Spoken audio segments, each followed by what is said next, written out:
The sound of fists hammering on the old wooden door shattered the quiet of the morning. On the porch stood two men in crisp suits, their voices sharp, their eyes cold. "You've got until sundown to leave," one barked, waving a stack of papers like a weapon. Inside, Clarence Johnson, 72, clutched the arm of his wife, Mabel, who trembled beside him. The air smelled of fresh coffee and fried eggs, but breakfast sat untouched on the table. Their home, the little white house they'd built with their bare hands 50 years ago, suddenly felt like it was slipping away. Mabel whispered, her voice breaking, "Where would we go, Clarence? This is all we have." Outside, neighbors watched in silence, some peering through curtains, others frozen on their porches. No one stepped forward. The couple's humiliation hung heavy in the air, like a storm cloud waiting to burst. Clarence's hands shook, but his eyes hardened. He had survived worse, but this felt different. This was their life, their legacy, being ripped from them before the eyes of strangers. What neither Clarence nor Mabel knew was that far away. Their children had already heard the news, and they were on their way, but this was only the beginning. The Johnsons weren't just any couple. Clarence Johnson, born in Birmingham, Alabama in 1953, had grown up with the bitter taste of segregation. He remembered water fountains marked colored only, the long bus rides where he had to stand, and the quiet dignity his father carried even when denied respect. Clarence had promised himself as a boy that one day he would build something his children could inherit, a home no one could take away. Beside him, his wife, Mabel Carter Johnson, carried her own history. Raised in Jackson, Mississippi, she'd been the daughter of a sharecropper. Her hands still bore the faint scars of cotton thorns, but she had turned hardship into strength.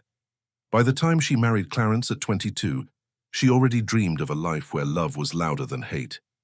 Together, they worked 2 and 3 jobs, Clarence at the steel mill, Mabel as a nurse's aide, scraping together every dollar until they bought their modest house on the corner of Maple and Rosewood. That house became their sanctuary. Every wall was lined with photographs, birthdays, graduations, even blurry Polaroids of backyard barbecues where laughter drowned out the world's cruelty. To them, this wasn't just property. It was history carved into wood and brick. The Johnsons had no biological children of their own, but that never stopped them from being parents.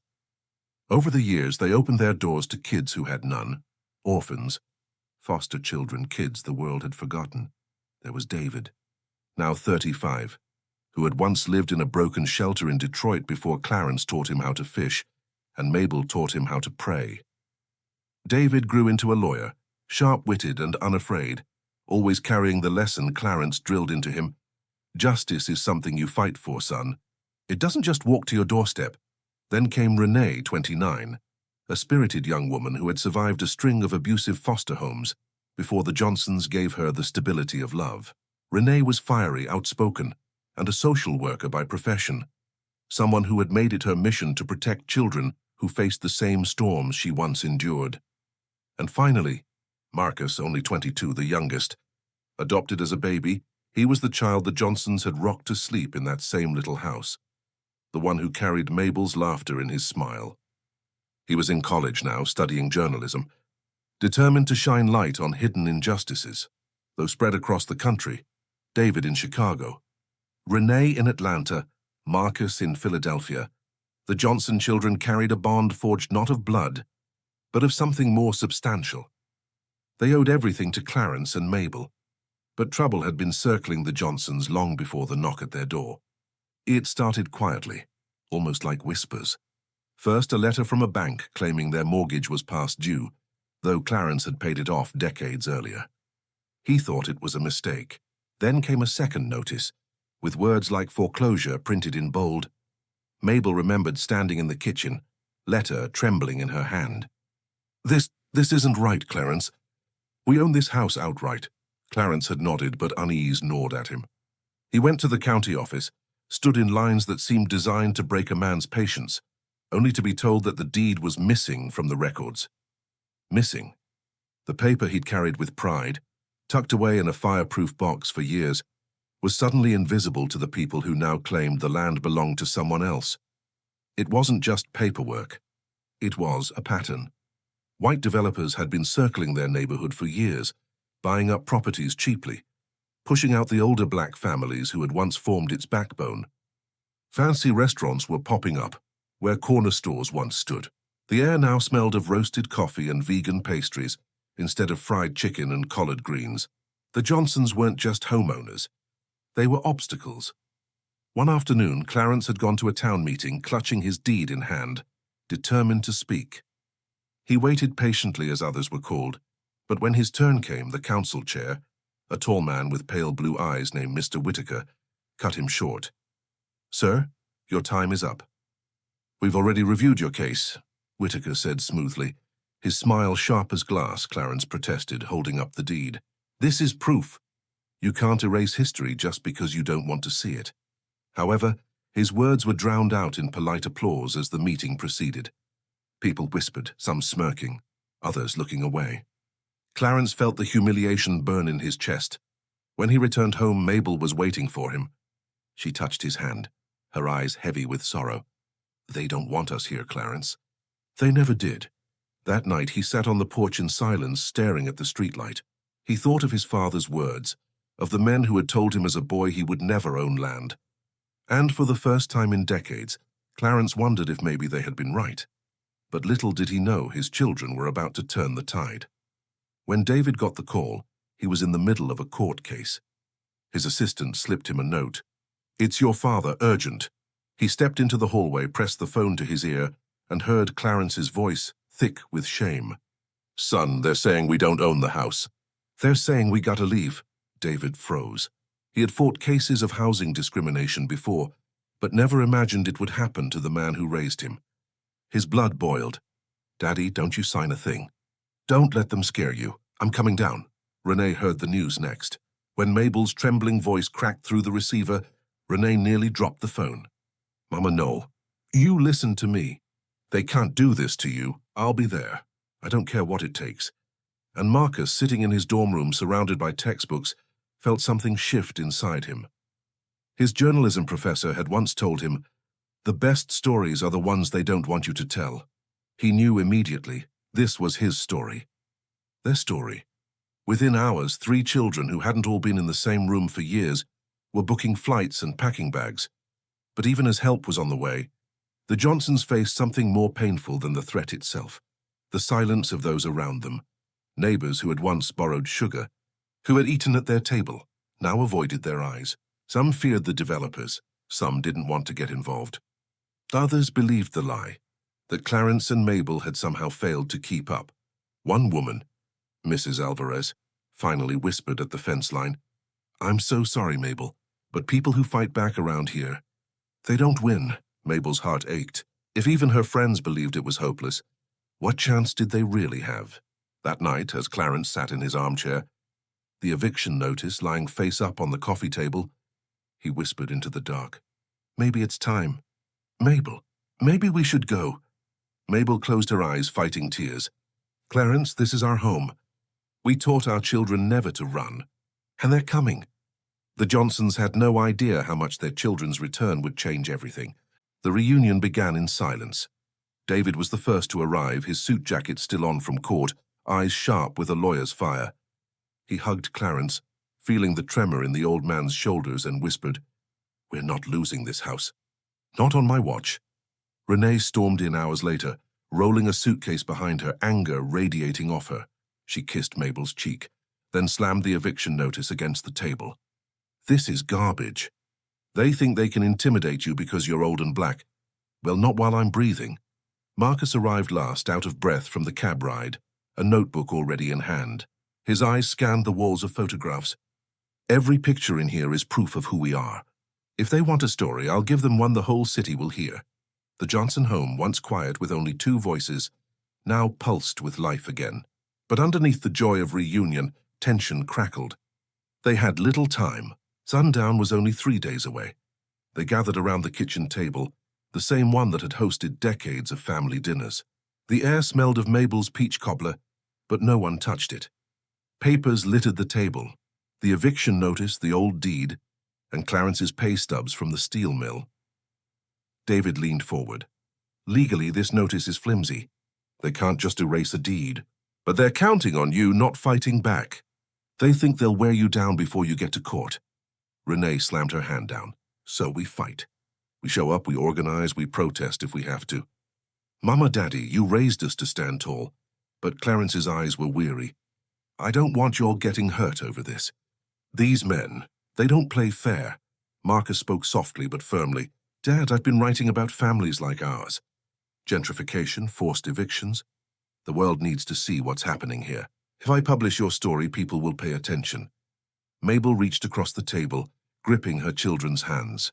Her voice trembled but carried steel. We didn't raise cowards. If they want to take this home, they're going to have to look our children in the eye when they try. For the first time in weeks, Clarence felt a spark of hope. But it was fragile, like a flame flickering against the wind. That same night, as the family pored over papers, a sudden noise rattled the living room window. Everyone froze. David jumped to his feet, pulling the curtain back. A car idled at the curb, headlights off, a shadow inside watching. Then just as quickly it sped away. Renee muttered, "They're trying to scare us," Clarence's shoulders sagged. "And it's working." The room fell into silence. But Marcus scribbled something in his notebook. Even in darkness, the truth must be written. The next morning, the Johnson children split their tasks like soldiers preparing for battle. David drove downtown to dig into property records. Hours later, he returned, frustration etched on his face, the deeds missing from the digital files. But the clerk told me, off the record, that this happens a lot around here. Conveniently, only to black families. Renee spent the day walking the neighborhood, knocking on doors. Some neighbors were sympathetic, whispering, "We're with you." But others looked away. One man muttered, "Better to take the money and leave." That's how things work here. By sunset, she returned, her jaw tight. They're scared, Mama. Scared of the developers, scared of losing what little they have left. We'll have to fight this on our own. Meanwhile, Marcus uploaded a blog post titled, "The House on Rosewood Street, A Family's Fight Against Erasure."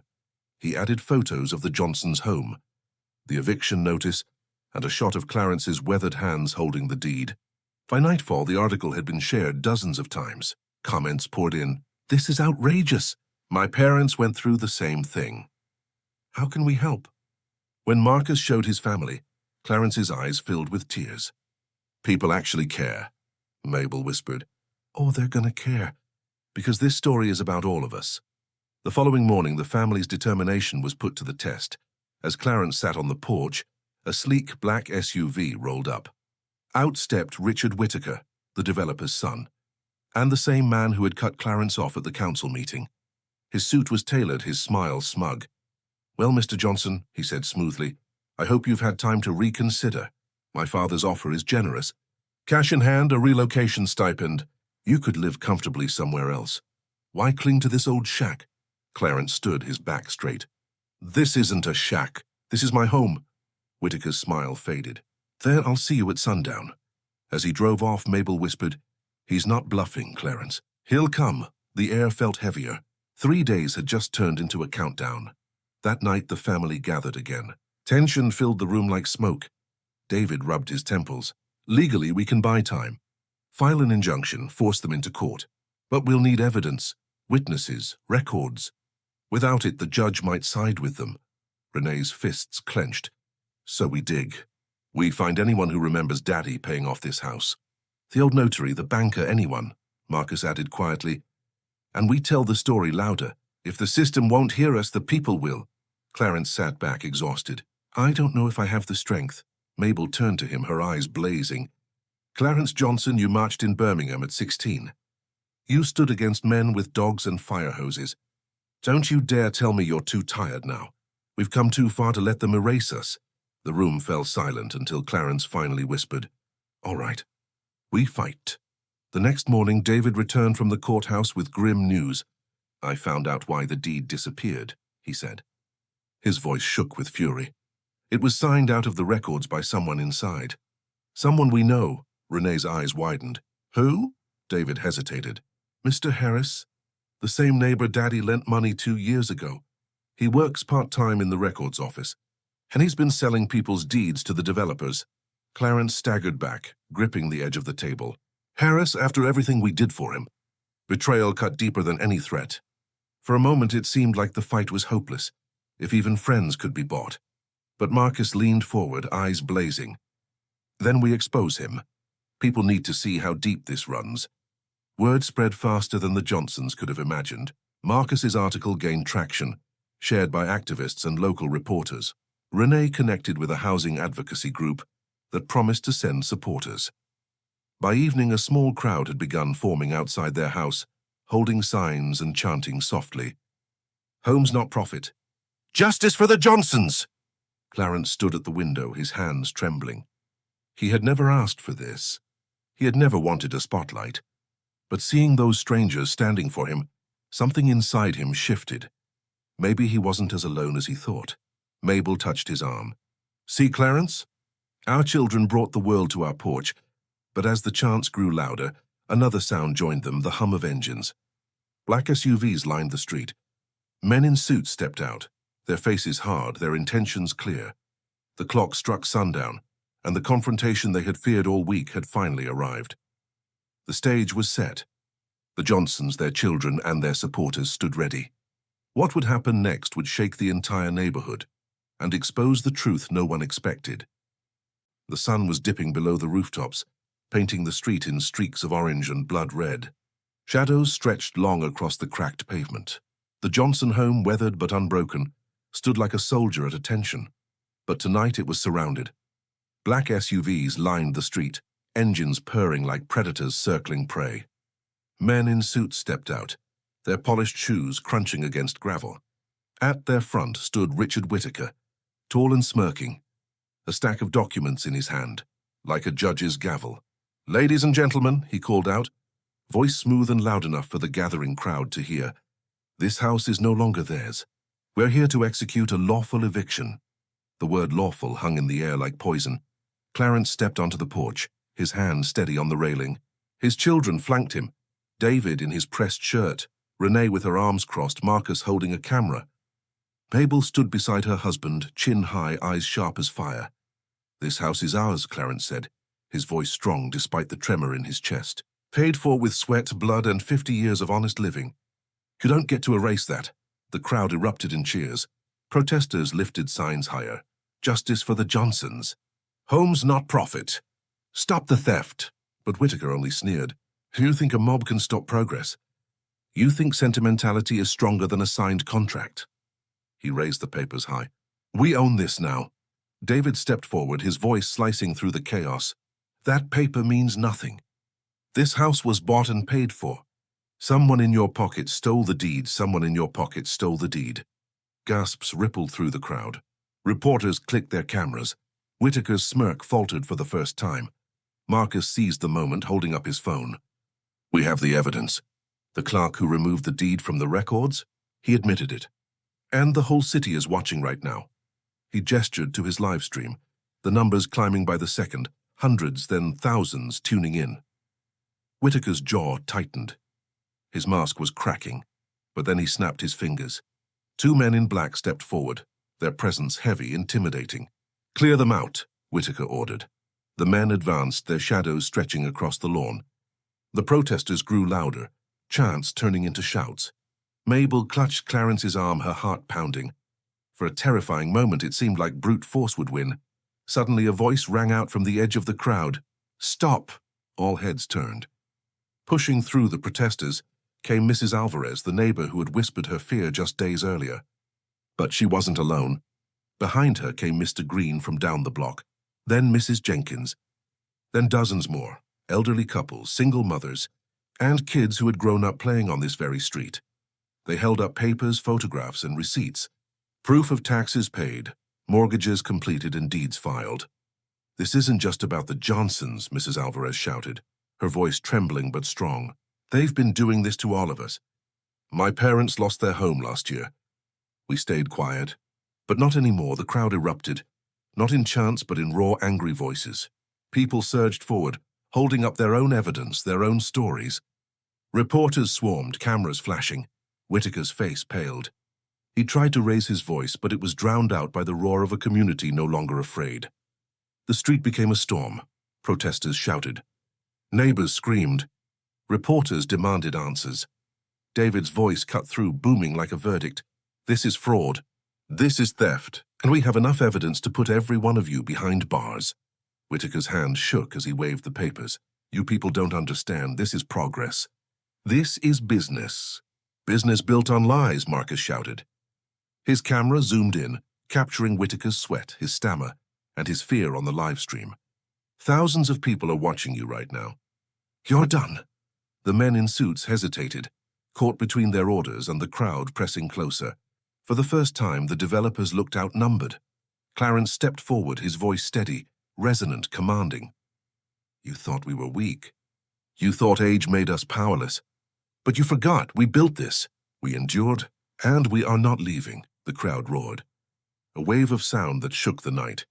And then suddenly, silence. The police had arrived. Blue and red lights washed over the street as officers stepped out, hands on their belts. For a moment, fear rippled through the crowd. Would the police side with the developers?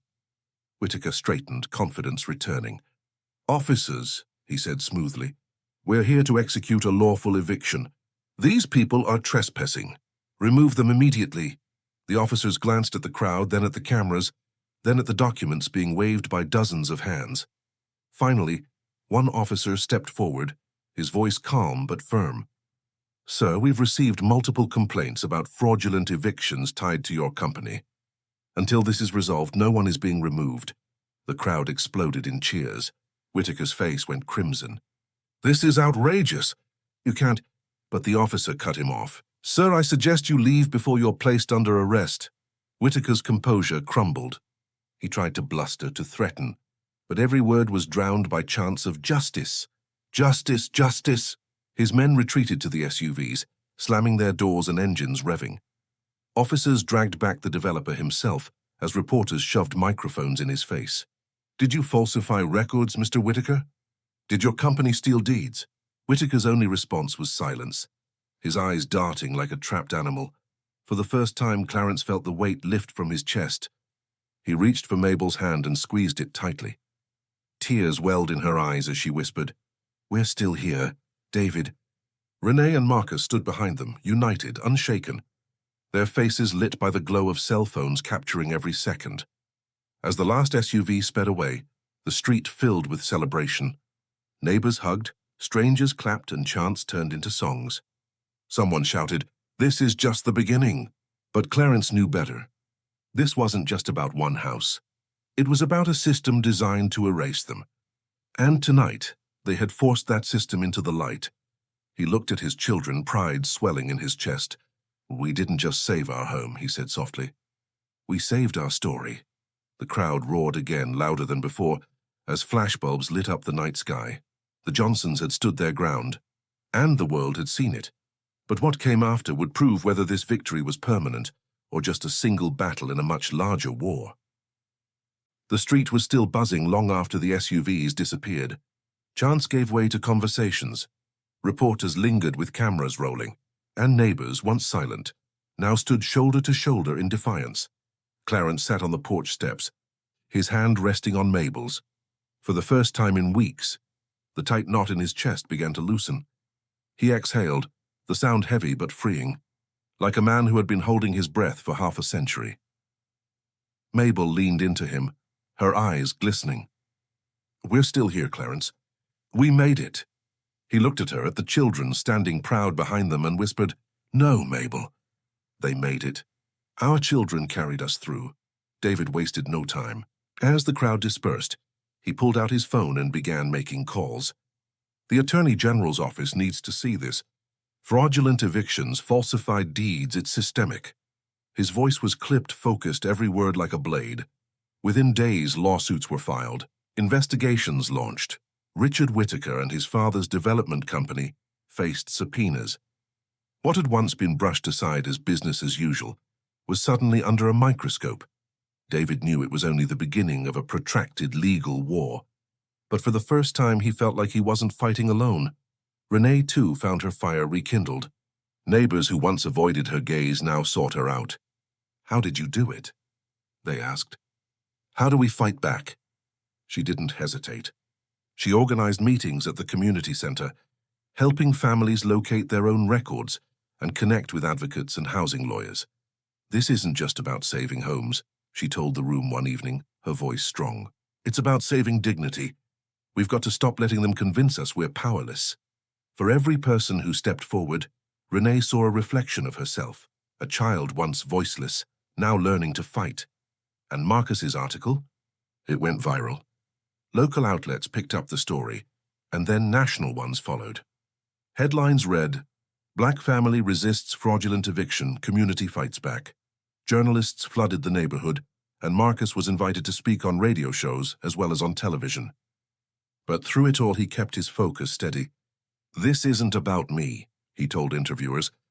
"This is about families like mine, people who've been erased for too long." He didn't just tell his parents' story. He told the story of the neighbors, including Mrs. Alvarez, and the families who had been quietly forced out in the past. His words gave them visibility. His writing made them real to the world. For Clarence and Mabel, the victory wasn't in the headlines or lawsuits. It was in the small moments. It was waking up the next morning, sunlight spilling through the same curtains they had hung decades earlier. It was hearing the familiar creak of the floorboards, the smell of Mabel's cornbread rising in the oven, the laughter of their children filling the house once more. They sat on the porch together, watching kids ride bikes down Rosewood Street. For the first time in years, Clarence allowed himself to smile without reservation. "This house," he murmured, "it's more than wood and nails. It's proof we belonged, proof they couldn't erase us."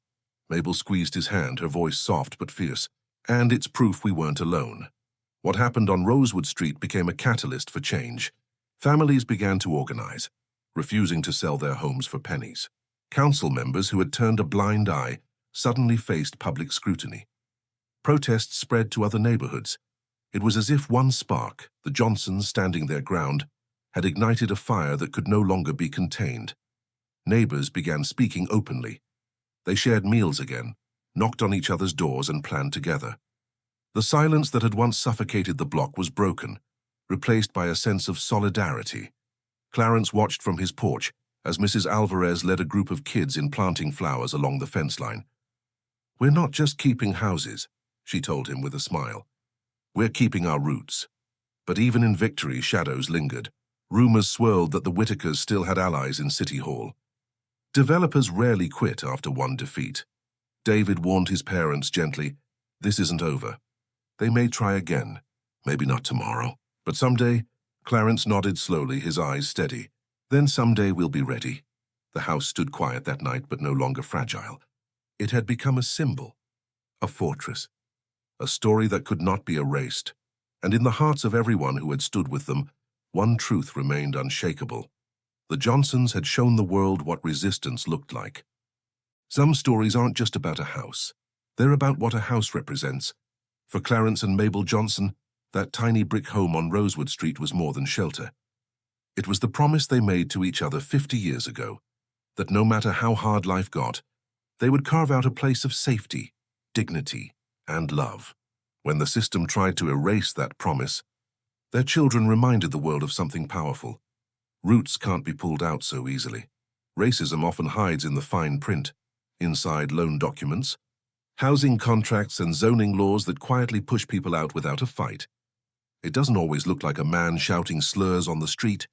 Sometimes it seems like a stack of papers slid across a lawyer's desk with the words, "You have 30 days to leave." But here's the truth this story revealed. When one family stands up, they're never standing alone. And when courage is passed down, when children take the lessons of love and turn them into action, it becomes a shield that no eviction notice can break. Think about your own life. It may not be about a house. It may be about your workplace, school, or neighborhood. What do you do when you see injustice, subtle or loud, taking place right in front of you? Do you turn away assuming it's not your problem? Or do you take a stand, even if your voice shakes, even if it costs you something? Because injustice feeds on silence, but it collapses under unity. The Johnson family didn't just keep their home, they also made it a haven. They lit a beacon. They showed their neighbors that fear doesn't have to win. And that's the kind of legacy we all have the power to leave. Not through grand speeches or perfect plans, but through small acts of courage, making a phone call, writing a story, showing up for someone when it would be easier to look away. So I'll leave you with this question. What if this happened on your street, to your parents or to your neighbors? Would you stand with them or stay silent? Tell me in the comments, because your answer matters. If this story moved you, share it with someone who needs to hear it. And if you believe every family deserves a place to belong, hit the like button and subscribe for more stories that uncover the truth. Spark hope and remind us what we're fighting for, because at the end of the day, the fight against injustice isn't just their story, it's ours.